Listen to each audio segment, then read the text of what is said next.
మంత్రం చెప్పడం ఒకటి, మాట చెప్పడం ఒకటి. గురువులను ఆశ్రయించే వాళ్ళు రెండు రకాలుగా ఉంటారు. ఎందుకంటే గురువు మూడు చెప్తాడు. ఒకటి ధర్మం, అంటే ఎలా జీవించాలి, ఎలా ఆలోచించాలో చెప్తాడు ధర్మం. రెండవది భగవంతుని ఎలా ఆరాధించాలి, ఎలా ఉపాసించాలి, మంత్రం ఏమిటి, విధానం ఏమిటో చెప్తాడు. అది రెండవది భగవంతుని ఆశ్రయించే విధానం పేరు ఉపాసన, అది చెప్పేవాడు గురువే.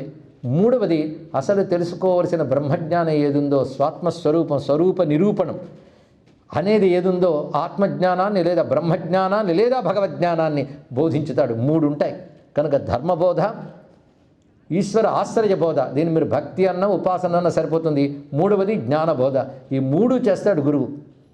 ఈ మూడింటిలో వారి వారి తాహతలకు దగ్గర చెప్తాడు. తాహత అనేది నిర్ణయించేది గురువు.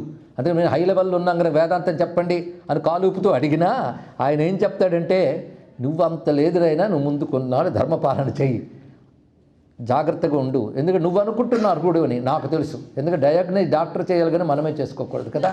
ఆ విధంగా గురువు నిర్ణయిస్తాడు. ఎవడి స్థాయి ఏమిటో గురువుకు తెలుస్తుంది, దాన్ని అనుసరించి ఇస్తూ ఉంటాడు. ఇక్కడ అంతగానే స్థాయి తక్కువ అనుకోవద్దు. ధర్మాచరణ చేసే వాళ్ళందరూ స్థాయి తక్కువ, వేదాంతం చదివిన వాళ్ళ స్థాయి ఎక్కువ. వేదాంతం కబుర్లాడుతూ అసంప్రదాయంగా ప్రవర్తిస్తూ భ్రష్ట మార్గంలో ఉన్నవాడిని చాలామందిని చూడడం జరిగింది ఇక్కడ.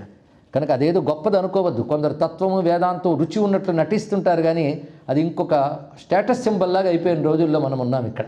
కనుక జ్ఞానంగానే కలిగితే జ్ఞానంతో ఉపాసన చేయాలి, జ్ఞానంతో ధర్మాచరణ చేయాలి తప్ప ధర్మాన్ని ఉపాసనని విడిచిపెట్టరాదు. ఇది తెలుసుకోవాల్సింది. మూడు కలిపి ఒకదానికొకటి అనుసంధానం.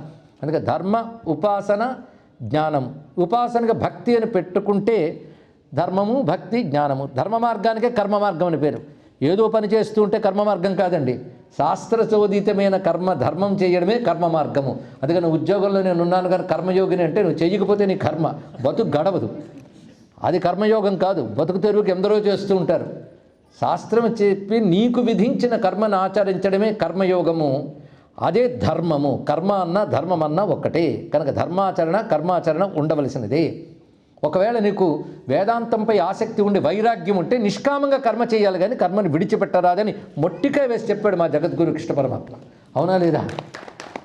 గురు కర్మైవ తస్మాత్వం అని చెప్పాడు. కనుక ధర్మభ్రష్టత్వం ఎప్పుడూ కూడా ఏ గురువు బోధించడు.